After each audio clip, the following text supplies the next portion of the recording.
Mayong adlaw na sab kanato mga probinsya nata karon sa tuang area sa tuang Lakatan. So 10 months old nagsugod na og bunga, ang uban wala pa. Tungod kay di mo di magdungan, tungod kay ato ang planting materials nini mga kaprobinsya is saha or subwa lang. Unlike sa tissue cultured, taas og percentage nga magdungan gid sila, pero kining ako nag-uluhos-uluhos. So tungod sa panahon ni ining ASF sa baboy, 2 months ta wala ka abono sa tuang sagingan, tungod kay nga tuang baboy wala pa nahalin.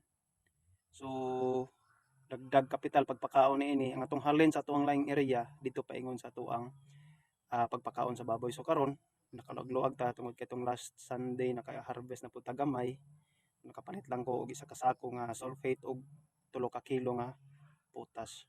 So nalang ko area nga ako ang abunuhan karon tungod kay dili pa ko ka abono sa tibok area nako. So kauban nga ang potas nara. Sulfate ni siya ato ang potas kaning sa gamay nga lakayan.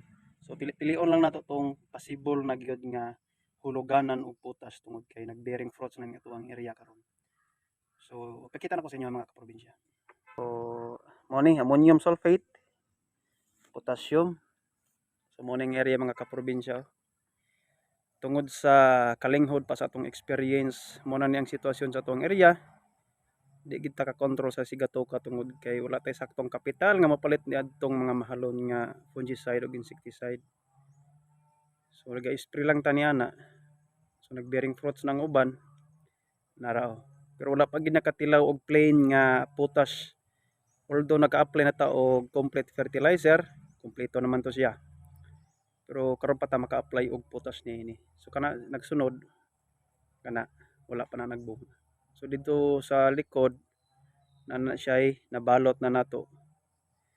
Tulo atong nabalot diha. O nanagrid tay unom na pud unta nga balotonon kani.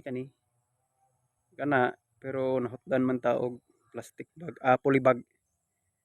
So mag-spray lang ta niana every week para pest. So karon mag-apply na tagabono mga kaprobinsya.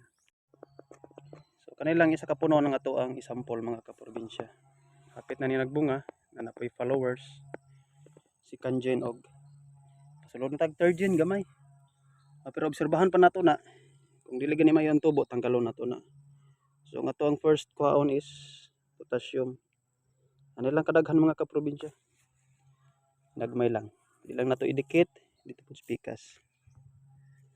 Sunod ang ammonium sulfate.